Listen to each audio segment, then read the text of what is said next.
Your former bus driver, Greggy, was in contact, Johnny.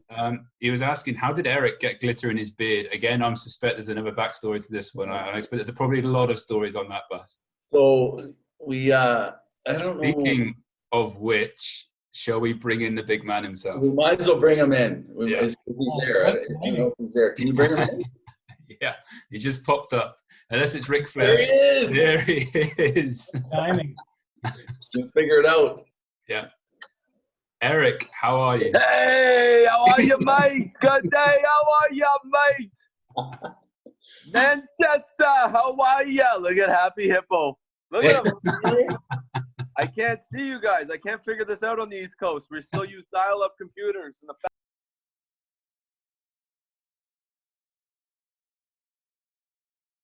There we are. Man, you look good, buddy. We got it. Are we all set up now? I think so. Let me just remove this other one. You want to keep Rick there? Or you want to... Switch camera. Hold on here. Let's try. There they are. They're the boys. There you go. Storm Central right here, fellas. What's up, man? How you doing, buddy? Good, man. I'm good. Thanks for the invite, boys. Thanks for having me on. Welcome to the Manchester Storm podcast. What's it called? We don't really have a name, eh? No, we just went Storm Chat. Storm Chat. Is this live? Like, are we PG in it there? No, Are we like, where are we at, Finner? No, he can edit. He'll be able to edit. Packer will edit it all out.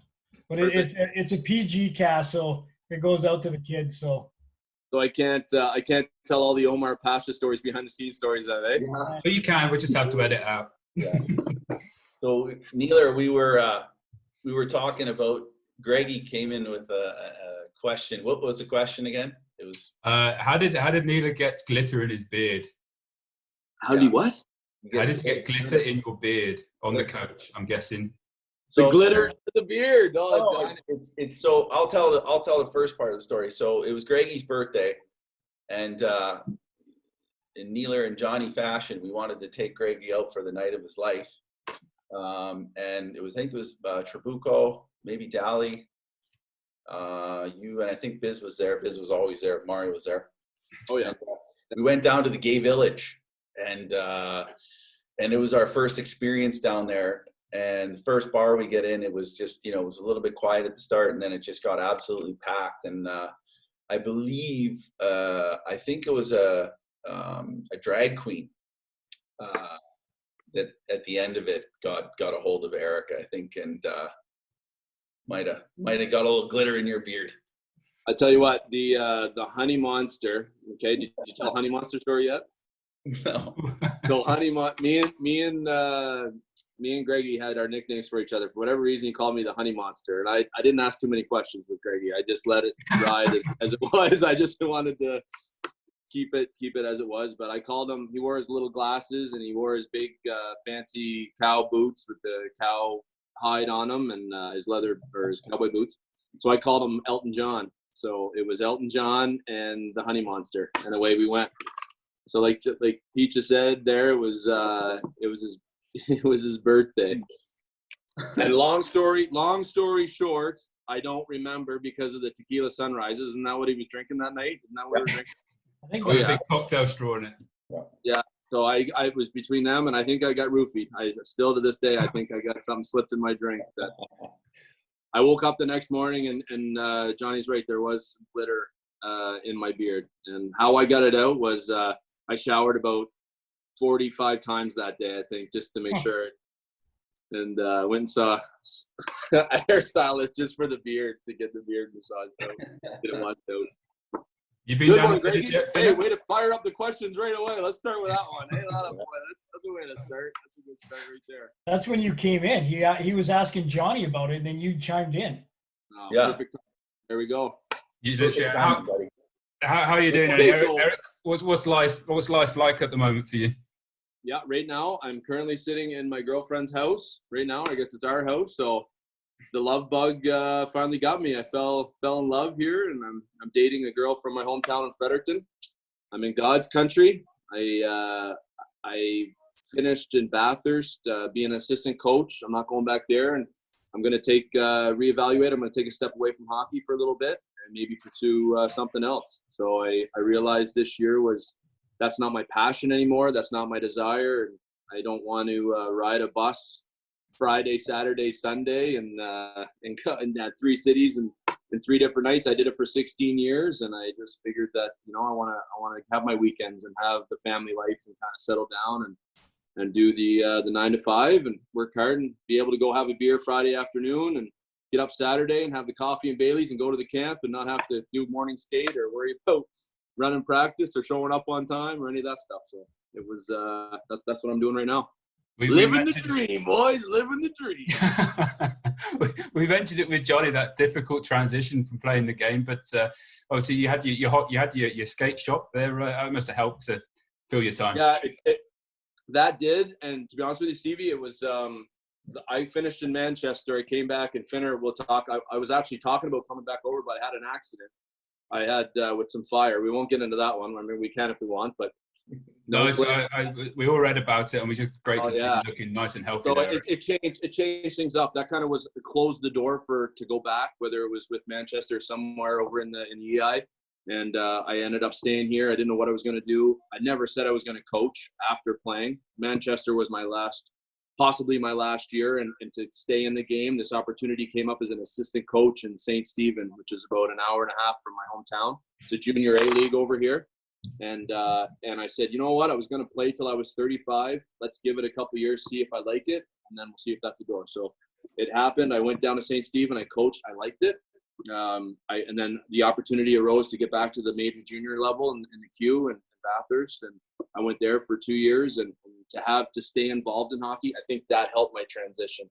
You know, if I was just to leave the game and just put that aside, I would have probably struggled a lot more than I did. But I was very grateful for those opportunities, and just to realize I get to this point that I'm ready to move on. Finnerty, it's important to have the characters like Eric in our game, and it's a shame we didn't get to see him in the Elite League for another year. Yeah, you would have fit in pretty well on that team we had. Yeah, yeah, that's what I heard. Yeah, yeah. We were just getting through some of the questions that the fans have sent, and I'm going to throw this one to you now, Eric, and then I'll get it to Johnny. Who was the most bonkers player you've ever played with? Bonkers? Yeah. Missed that word, man. I missed that word so bad. I haven't heard that since 2016, 17 when I showed up at the Altrium. Bonkers. That guy's bonkers. Yeah. Oh, man. I played against or played with? Give us both. Man, put me on the spot. I'd say played with. I'm going to say PC Labrie. Okay. PC Labrie would be a guy. Johnny knows him. Yeah, he was just a big French guy. And you know him, Finner? You know PC? No, I know the name, but I don't know him. No. Yeah. Played a little bit in the show. He played the majority in the American League like myself, but he was my roommate for 3 years in the Tampa organization in Syracuse. And we just he was as crazy as I was. Like, he just on the ice, off the ice, he just wanted. His personality was 3 times the size of mine, right? And you put me and him together, we got into some fun, we got into some trouble, and there wasn't too much stuff that you'd say for him to do that he wouldn't do. So he's got a lot of great stories. We got a lot of great stories. But he would be the one that I played against. You know what? Going back, Kip Brennan was pretty bonkers too. He jumped into the bench one time, like just totally lost it. Kipper would be right up there. I played with. Played against. You guys know him well. I'd say Jay. I'd give Jay a shout out. Jay Rosehill back in the American League. He was. He did some things. He had that switch. You could turn it on and turn it off pretty quick, and he was very unpredictable, I would say, in his game and what he did. So I would give him that. He was pretty bonkers playing against. I knew that I was playing against Rosehill when we were playing against him. That's for sure. I'll just say that. Could you see that in Rosie, Ryan, when you were coaching him? You played with him, right, Eric? No, never played with each other. No, that sounds really bad. We actually never played on the same team. Yeah.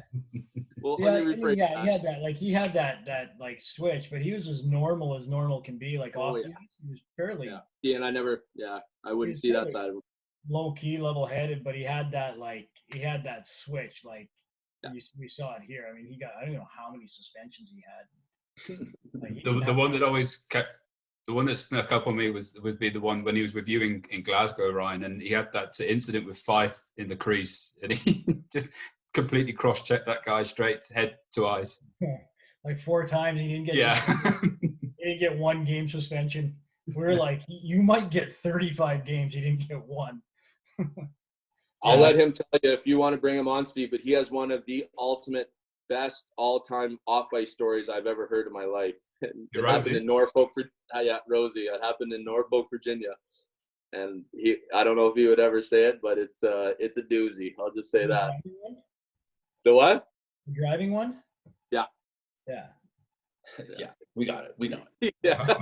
We'll have to leave that one out. Yeah, no, I want Rosie to tell it. Or have Rosie on here and somebody knows the story and have them tell it while Rosie's on here. I think that would be very entertaining. And Johnny, who was the most bonkers guy you ever played with? You're pointing at Finner on my screen. I don't know if you're trying to point at me, but you're pointing at Finner. A little messed up too. The 2 guys I'm looking at are not so normal, but I would probably say with Jeremy Yablonski, he was like out of control, and it was right in the Western League when he was making his mark, and it was like I never seen a guy that was that type of level, straight up just street fighter going on the ice, and just great teammate, but loved to get after it. And I would say probably the scariest guy was Stephen Pete. Not a lot of people talk about him, but he was a killer. He was an absolute killer. Like he didn't want to be around him at all. But yeah, those are my 2 guys. I went to camp.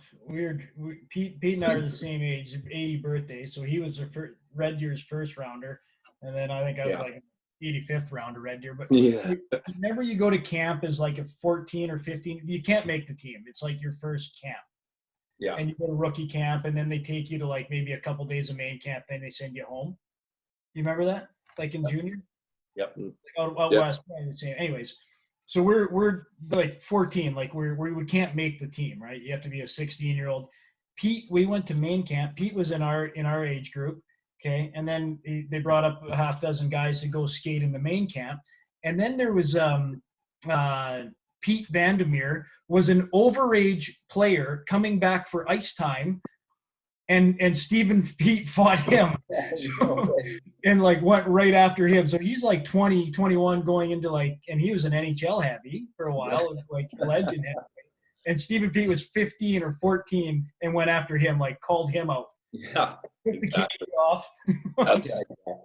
That's impressive. Neither still got the water going, eh? You're bringing it, buddy, eh? Sure. Still got the water. Man. Alkaline. Don't you know it? We were just chatting earlier, Eric. You were over for the Super Series in the UK about this time last year, I guess. Johnny's looking at trying to resurrect that, perhaps getting that in Manchester. You fancied that trip back over for that? It was incredible. Yeah, it was to see some of the old fans. What was there, Johnny? There was over 5,000 people there, wasn't there, watching the game? Yeah, it was a great crowd. A lot of the Manchester fans came down. I got to relive some of the glory days in Manch. It was just great to see them and relive the time that we had in Manch together, and some good stories, some good memories, and I don't know, just to play in Europe again, just to get back over there. I knew I was going in for hip surgery actually a week after that, so I had a hip replacement done. So I knew that was kind of my last little hoorah for pro or hockey, or not pro, but just at that level. So I just really took it all in and enjoyed it. And I was Johnny's roommate for the week, and he made sure he took good care of me. And like he always does, being the leader that he is, he was making sure that everything was, Where'd you guys go? Where'd you guys go in Sheffield? Oh boy, what was the kettle black, or the black kettle, or the teacup? There wasn't. It was kind of weird. There wasn't a ton open. That's another reason why we need to move it to Manchester.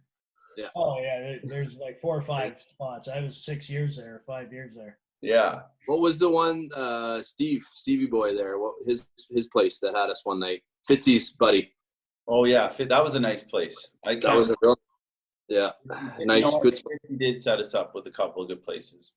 Yeah, no, we had a good time. Anyway, no, it was overall it was just a great experience. And then I got to see Kipper Boy and some of the guys that we played with and against over there. It was awesome. And then we had the night out in London too, so that was I think it's just a good idea. I mean, I just think everybody, wins from it, and it's a good break, and it's not a serious game. Everybody's having a good time, and it was actually a pretty good game, though.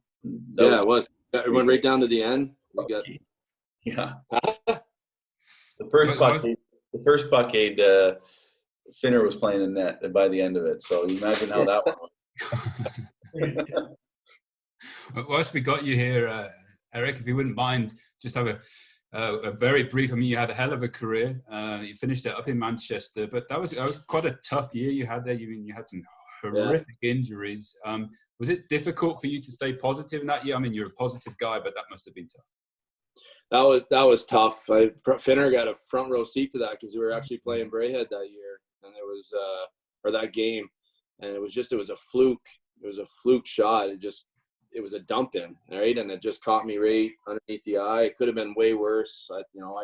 I remember Johnny coming to me on the ice, and I remember looking at Johnny and saying, "Is it in? Is it in? Where's my eye?" Like, it actually felt like my eye was so painful.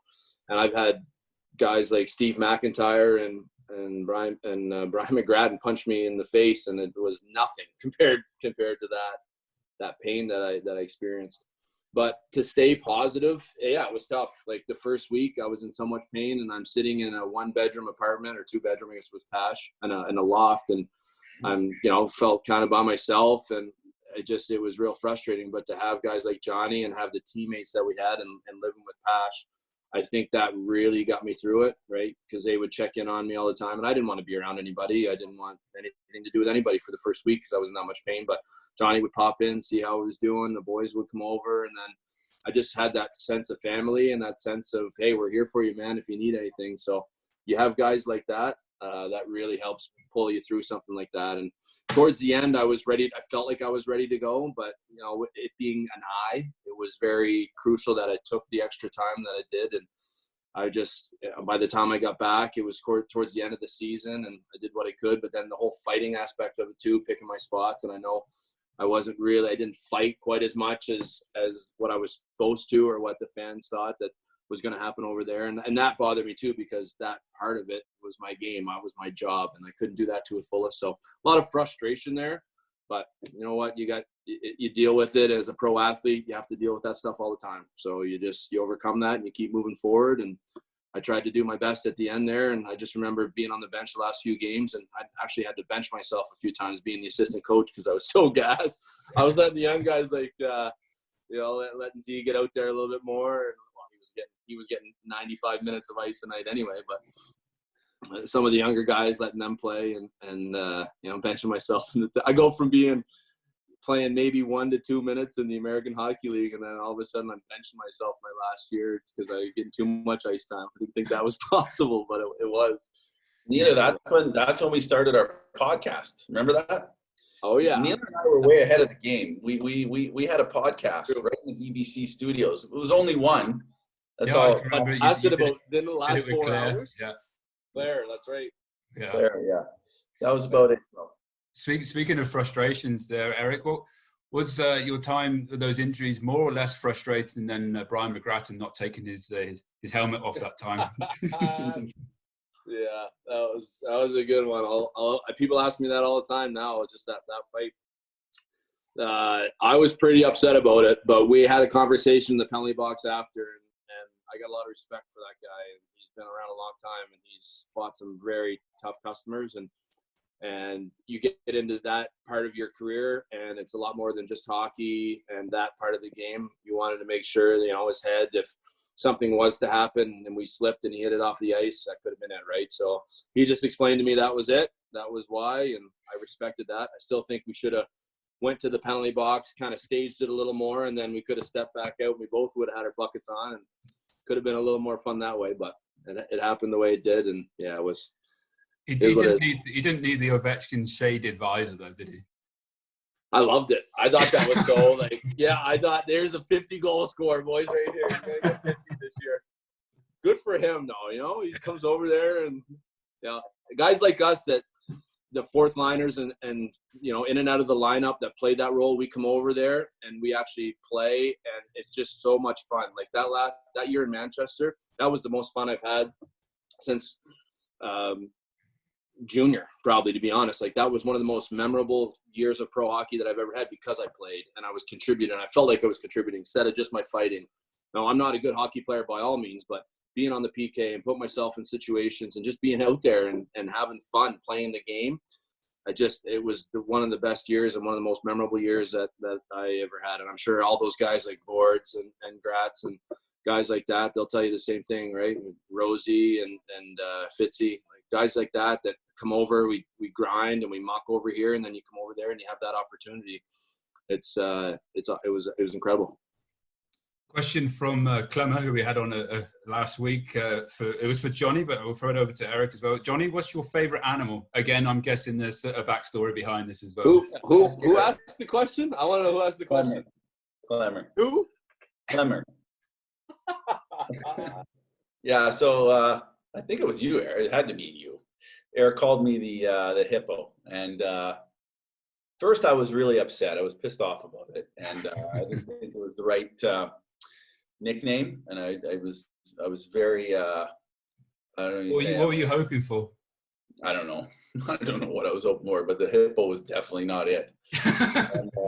And after that, Eric, you can explain why I'm the hippo, buddy. Yeah, go ahead. I can explain it. And then, I wish we had little pictures, but we did Halloween party that year, and I dressed up as, my nickname was the hippo for several reasons, but I dressed up as Hungry Hippo. You know the game, and we should probably get the picture because I can send it. It's awesome. And I put the balls on my shirt, and I actually made the hippo hat that comes out and eats you. And that was a pretty good Halloween party. Neeler was the dude, I remember, from the Big Lebowski. Yeah. Did we lose him? Where'd he go? No. And the final question that I got was from the Manchester Storm Supporters Club. Was Clemmer scared of giraffes? Again, no idea. I don't know that. I don't get that one. No. I guess I missed the boat on that one. Yeah, I don't know. He's scared of giraffes. I thought we had that game. I was going to go get it and just play a little in front of the... No, I don't know. I don't get it. I don't get that one. I'm sorry. I wish I could answer that. Was Clemmer scared of giraffes, Neeler? What was Giraffes? Giraffes. Yeah. Hey, was it this one? Yeah, that's it. Yeah. Johnny was the green one. I'm the green one. He made it something like unbelievable design. Okay, so he would walk around and he had the whole hinges and everything, and he would go like this, and it would go up and down, and he would go around. He had little white balls, and he hold it up, and boom, he stuck the ball in with his hat. We all had that game as kids too. Yeah. Oh, yeah. Great. Yeah. Happy as a hippo. Happy as a hippo. Happy but it was more as because a of the hippo. knowledge. It wasn't because of me being overweight or anything. It was more the knowledge that a hippo brings, you know? Wasn't the mobility in his hip joints or anything like that. It wasn't. Exactly. Well, gents, that's been on for a lot longer than we were actually planning, but really appreciate you both taking the time to join us. I don't know if you guys got anything you want to bring up to round this up. Well, no, I'm just, thanks for joining us there, Eric, and Johnny, for your time. I figured you're in Geneva because you're working out a marketing plan for the scientists who have figured out the antidote for the COVID.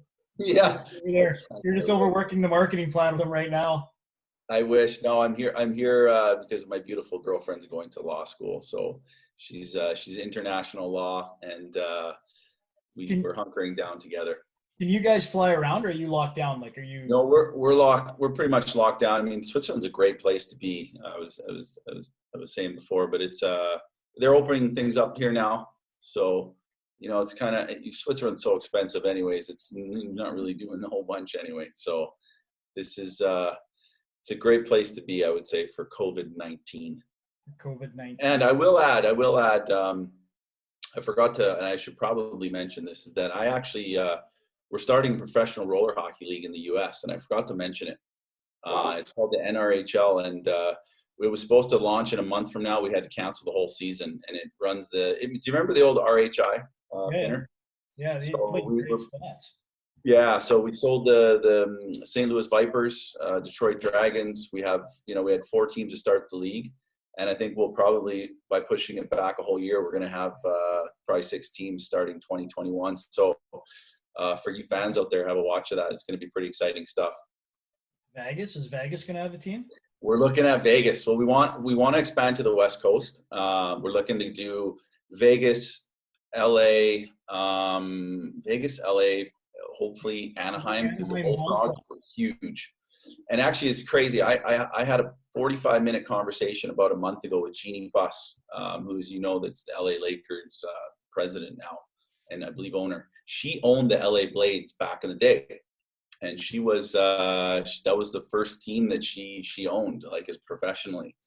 And so that was big for a while. It's huge. It was huge, and we, like, from what we saw, is there's a lot of guys that want to play roller hockey, and it goes the opposite months of the season for hockey and the NHL season, and we look at it as a pretty affordable way for younger kids to get in the game, and it'll essentially help grow hockey, But there's a lot of places even now. I mean, ice is very expensive, as you know, Neeler, and you've been around the game, and it's tough for younger kids to get into the game. I mean, there's a lot of kids like Connor McDavid that started playing roller hockey, and a lot of these U.S. kids that are from Phoenix or LA or whatever that only started playing roller. And I didn't realize how big roller hockey was. I was in St. Louis about a month ago, I would say, and I went down there to we were selling the St. Louis Vipers, and I didn't realize how big of roller hockey was. And I ran into Cam Jansen, who, obviously you guys know him, and was telling him a little bit about it. And he said, yeah, in St. Louis, if you didn't start playing roller, you weren't allowed to play hockey. He's like, that was just the rule. So we're really looking forward to it. I think it's going to be a really cool movement in the next coming years. I think it's going to be a, affordable, kind of a less, little bit better for younger kids to get into, maybe a little bit less intimidating than hockey, and you can pretty much rollerblade anywhere. So be on the lookout for that. Why couldn't that work over in Manchester or over in the UK?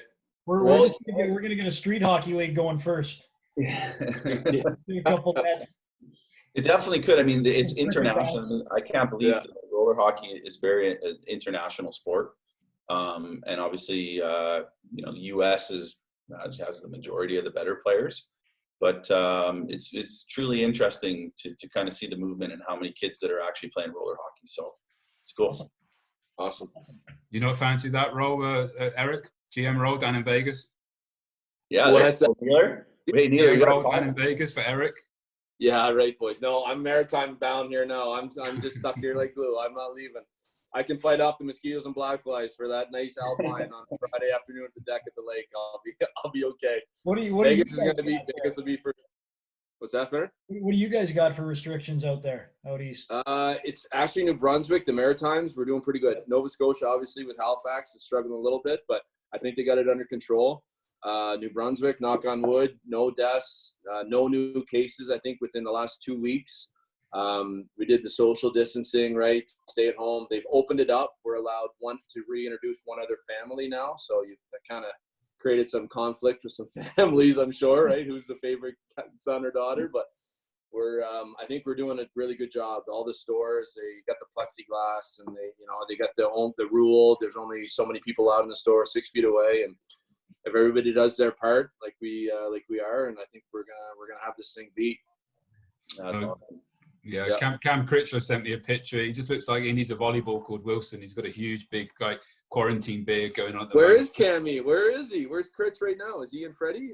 Yeah, he's at home. Yeah, he's back home. Okay. You know Critch? I do. Yeah, I know him well. You guys all know each other out there, eh? That's it, buddy. That's it. Yeah, exactly. It's a pretty small knitted community here on the East Coast. Fishing with Crosby this afternoon. Yeah, yeah. We actually do a group. We've been staying with the Rimouski boys, so we got Daryl, we got Crosby, and the guys I played in Rimouski with. We stayed really, really good friends over the last, since junior days. And every Saturday we do a little something like this. We get together and have a cocktail or two and tell the same old stories we've been telling the last 20 years, junior hockey stories. I've seen the jersey retirement, Crosby's jersey retirement, and you were involved in that. That looked like a real special night. Oh, man, they threw me a fast one there, Stevie. So I show up, right? Open bar. Let's go. Let's get her going. I thought I was just going to sit down and look pretty. So I'm about 8 deep already, and it's 6 o'clock, right? Daryl just gets there. We do the surprise. The president comes over, Eric Boucher. He says, hey, Eric, would you mind saying a few words on the ice? And I give him the look like, yeah, absolutely. So I chugged my last one. I was on my ninth, and then I said, you know what? I'm going to mix in the water here. So I know it's going to be on live TV. And Jill Scatore gets up there, the president of the league, and he's got a speech all written out. Doris Labonte gets up there. He's got his speech all written out. And we'd like to bring up Eric Neilson. I didn't have one effing thing written down on a piece of paper. I get up there. They said, keep it about a minute and a half. I spoke for 5 minutes, and I just looked at guys going like this on the side. He's like, shut him down. Go to commercial. Get him off the stage. I got some dirty looks. I got a lot of hands. Ovation for sure, Neeler. It was awesome, man. 8-minute standing ovation. It was pretty special. Just to be a part of it, it was pretty neat. That's cool. Hey, I just wanted to add for you guys, and especially you, Finner. You guys done a great job in Manchester, and it's nice to see for sure that to continue it there and how strong it's been. Oh, just as you get in your moment there, Finner. Oh, just added, eh? Yeah. You cut out Johnny. You got to do it again. Oh, hey, Johnny, start again. You're pumping his tires. Look like a hippo? Yeah. That had too many tequilas. Thanks, buddy. I appreciate it. Yeah, no, I can say it again. What I said, I just wanted to finish off with saying you guys have done a great job there, Finner, in the last few years since I've left, and obviously that's where I retired. So I would like to be able to come back. Just gets Overdue. He's trying to get his plug. Shut him down. Right, never mind. Hey, never mind. This is what he was doing on the That's the first time it's happened.